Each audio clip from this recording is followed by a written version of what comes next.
their whole thing is, this is right, you are wrong. And it's getting back to like the conditioning of, I want to get a degree so I know I can get a job. I want to know it's going to work. It's a snake oil of an idea. Like in their world, it's, I wish there was a pill. Sam, you take steroids, bro.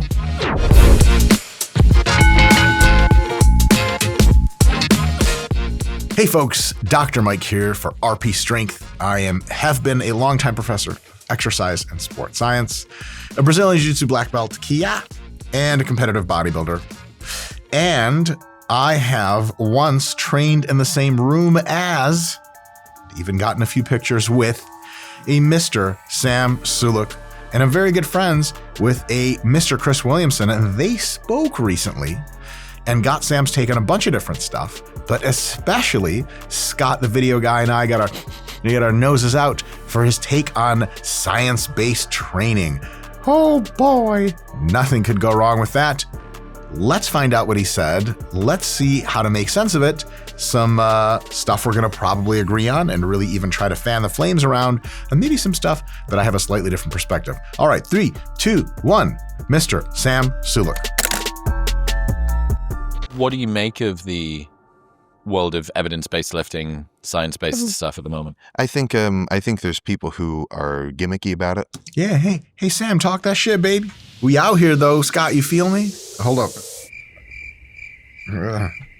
And make it a thing because they know it's like, because an older person or an older guy who works out is going to stick to the basics that he know works for him, which is, sweet.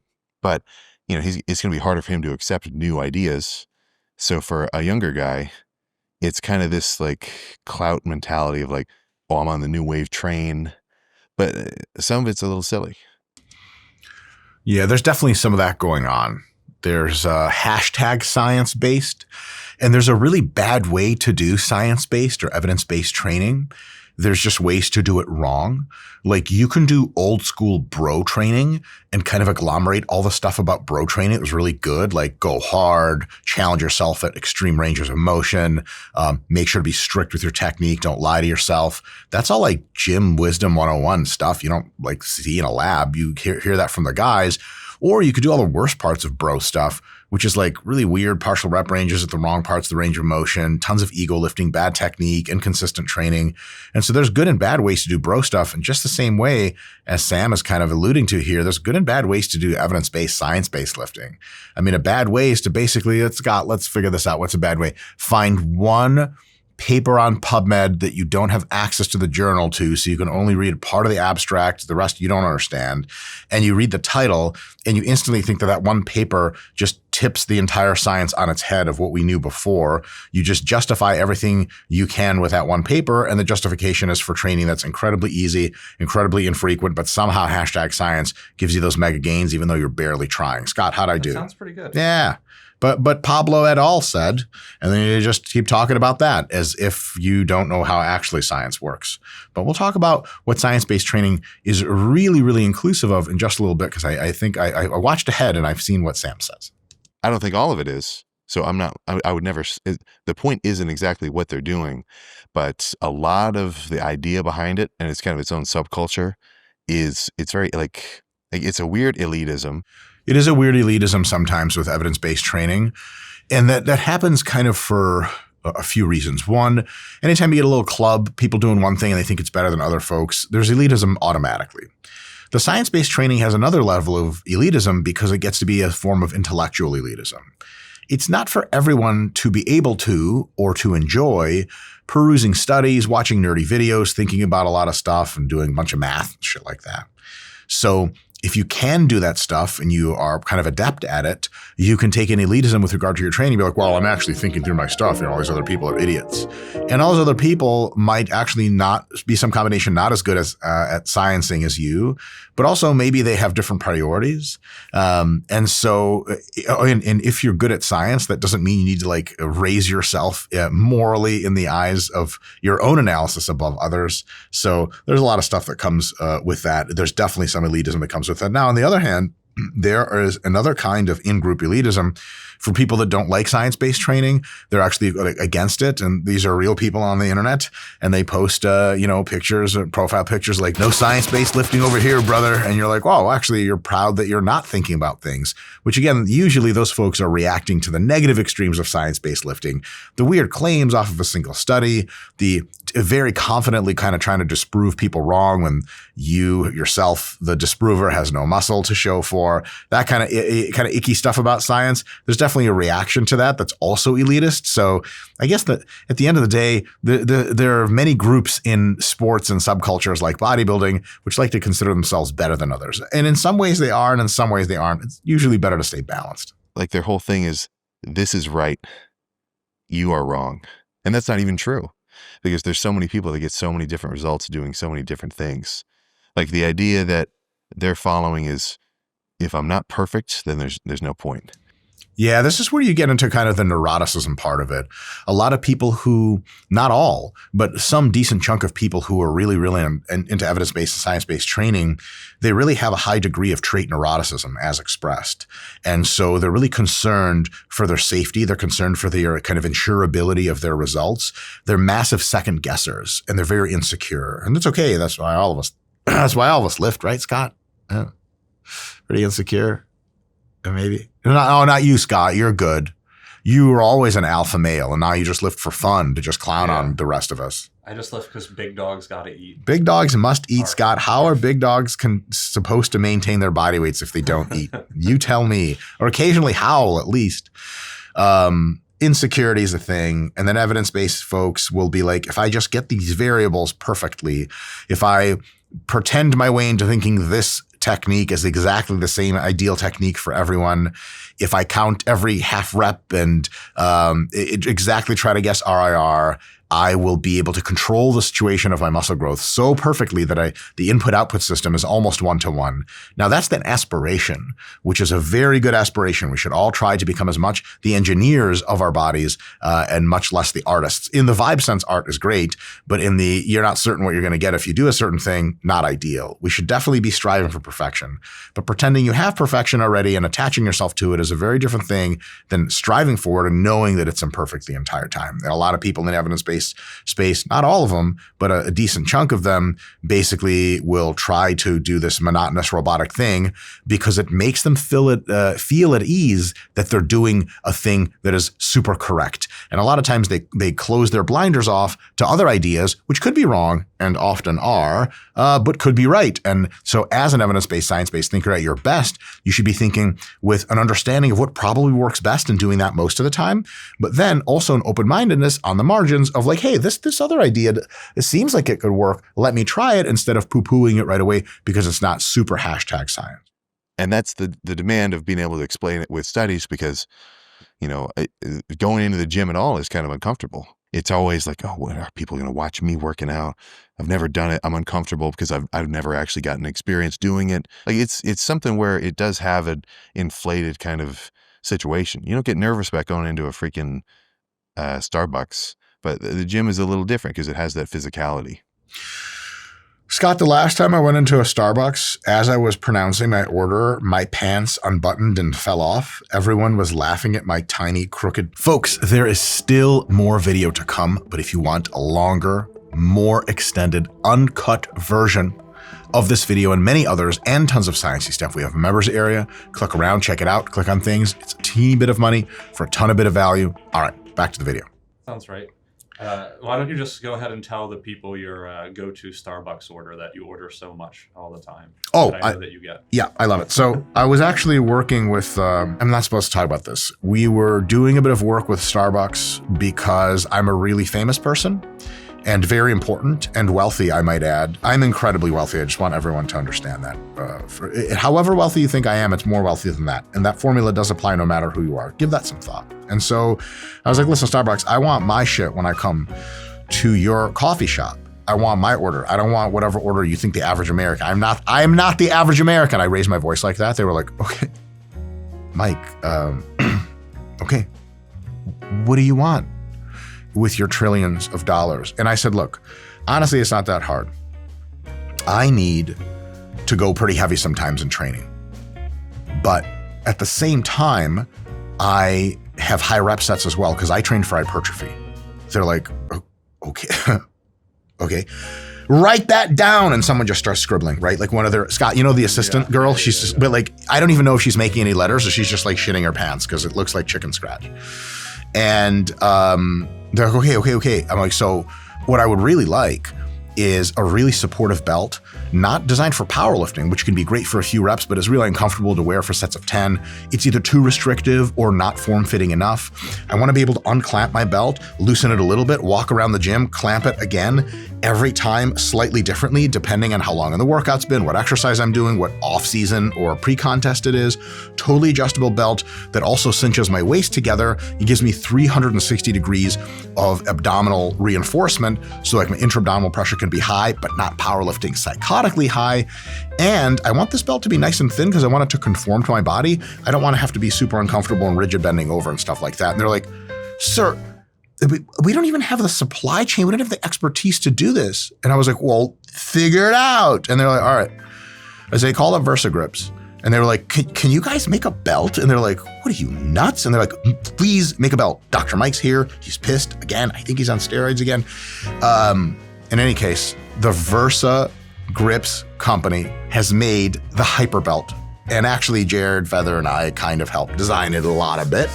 And you'll be able to buy it at some point. Scott, how do we tell people to go, where to go? There's links on the screen and in the description. Ta-da! Ta-da! Now, if you can't get the discount code and you can't get the Versa the Grips Hypertrophy Hyper Belt, then you can go to Starbucks and start yelling at people. And I honestly recommend you do that in a fun and loving way. I think in a way it's a little bit bringing it down, like I talked about, either raising to the bar or like kind of coddling yourself and making it seem like less of a thing. If you bring it and you get serious, you say, okay, the gym is full of guys who really get serious. I'm going to do it and I'm going. Or I'm going to do these things which people said is the perfect way to do it. And it's not, you don't have to go that hard or you don't have to do that much. Like things like that, I feel is a lowering of the difficulty. This is where pretend science and real science fork off. This is super important, you guys. There is an idea held by two groups of people that science-based training is not as hard and shouldn't be as hard as hashtag bro training or whatever, regular real guy lumberjack who actually wins the Mr. Olympia training. This idea of science training is way, way easier, lower volume, less proximity to failure, lower frequency, the whole thing. That idea is held by two groups of people. One group of people is a small but notable subsection of hashtag science-based lifters that are doing exactly the thing Sam Sulek and Chris Williamson are talking about here, is trying to hide from difficulty by pretending that science says easier training is better. I'm well into this group. I'm kidding, sort of. The other group of people that think this are hashtag bro split for life, hashtag hardcore, hashtag science. And these people need to paint science-based lifters into a corner of being pussies because they like to pat themselves on the back for being hardcore and warriors. And since sometimes they have an intellectual inferiority complex to science-based lifters, then they have to make all sorts of excuses to themselves of why their shit is better. So if I can't understand what Science Man is saying because I never really went to school for that long, I'm going to pretend Science Man doesn't train hard and that'll make me feel nice. The thing is, real, actual science tells us what about how hard to train. And here, we're going to see a huge dissonance. Real science in review after review after review says all other things being equal, if you can recover, going closer to failure in each working set is going to yield more hypertrophy than getting far from failure. It also covers the fact that higher frequencies are almost better per muscle than lower frequencies. You're probably going to get bigger biceps training them twice a week than training them, let's say, once a week. Time and time again, the amount of deloading that is needed for real-world hypertrophy training is usually much less than we actually think. In study after study, a deload once every 8 weeks or 12 weeks accomplishes the task just fine, and you do not need a deload every 3 weeks or 4 weeks in most cases. But it gets worse still, quote unquote, in the last little bit. The amount of training volume per muscle per week, like how many sets of quads do you need to train with to get the biggest quads you can, is a number, the top end of which we have yet to reliably find. And the top end of which sits almost certainly north of 40 working sets per week, roughly to failure, every week for weeks on end to get your best muscular adaptations on average per any given muscle, if your whole system can recover from that sort of thing. There have been multiple studies that show 30 sets of quad training is better than 25, 35 better than 30, 40 better than 35, and a few even that 45 to 50 sets is better than all the rest below. Now that's what actual science says. To sum it up really clearly, science says progressively burn yourself to the ground to test the very limits of your recovery. And only when you start to get a little weaker and you can't keep up, do you deload, wash out the fatigue, and go right back into scaling Mount you volume close to failure. That's the reality of what science has said. That is the summarization of science so far. Oh, by the way, Scott, just to make a fine point of it, science also tells us to get into deep stretches consistently in almost every lift we can, which is like really uncomfortable, right? Like It's the worst. it's the worst. Or what the to quote one of my friends, what is down there in the deep squat that I need so badly that I'm going all the way down for it? Do I get a house or some shit? Like if I get a free car? Like, no, it's just a lot of pain. And so that really is the state of the evidence. State of the evidence is challenge the living out of yourself way more than you thought was possible. And if you recover and you're okay next time, do it again, except a little bit more. Science is shining the light into training.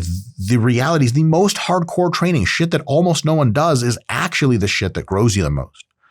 And a lot of people in the bro community would like to pretend that that's not the case. But science, fucking pussies, all these doing these fancy exercises. Yeah, but what if the fancy exercise produces a shitload of force to the triceps, for example, and you have to do 8 sets of it 3 times a week to get your best gains? Nah, what are you going to do? You're a bro lifter. You're not going to do that. You're going to hang up your Mike Menser poster, no offense, all jokes, and you're going to do 1 set every other 5 fucking days and whatever. And you really pat yourself on the back because it's a really hard set. You really cried about your childhood. That's actually easier than doing what science says. So in reality, true science-based lifting is damn near the hardest fucking shit you could do. It's unreasonably difficult. Check out the papers if you're interested. But it's argued as an improvement of the efficiency. There's nothing wrong with improving efficiency. If you're running away from work on moral grounds and pretending to improve efficiency, that's bad.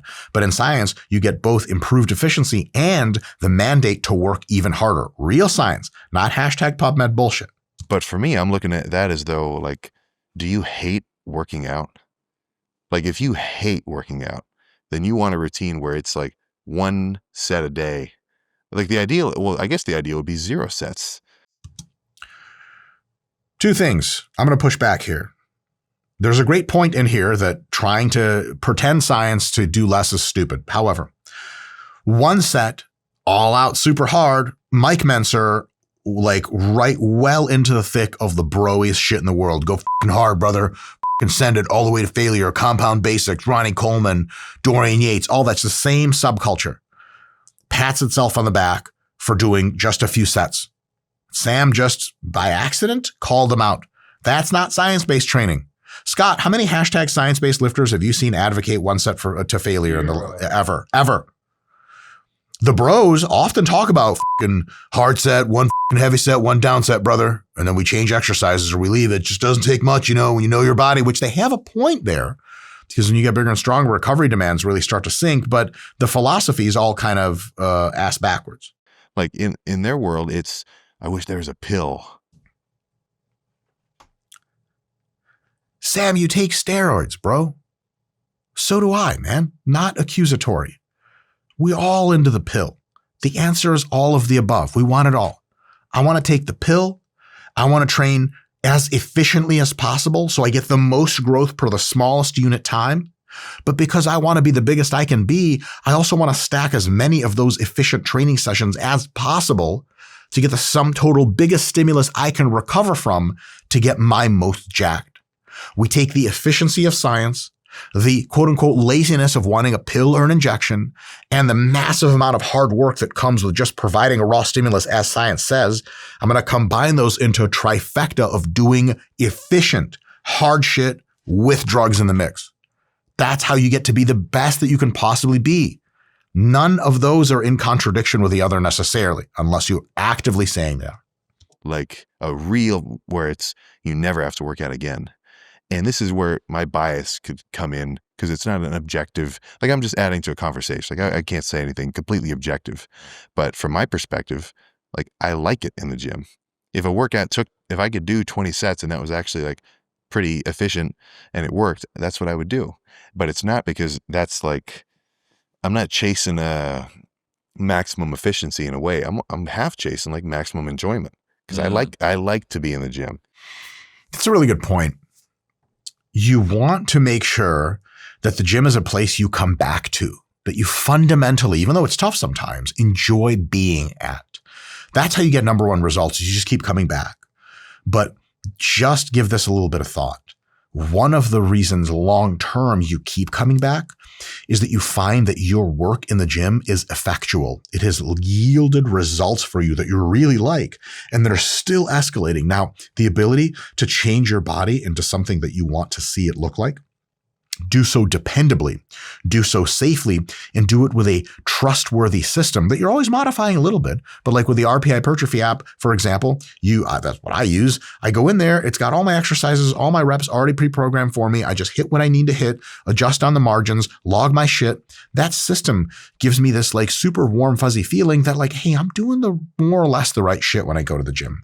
Multiply that by results, I'm in. So you have enjoyment, an efficient and effective system you trust, and that leads to results.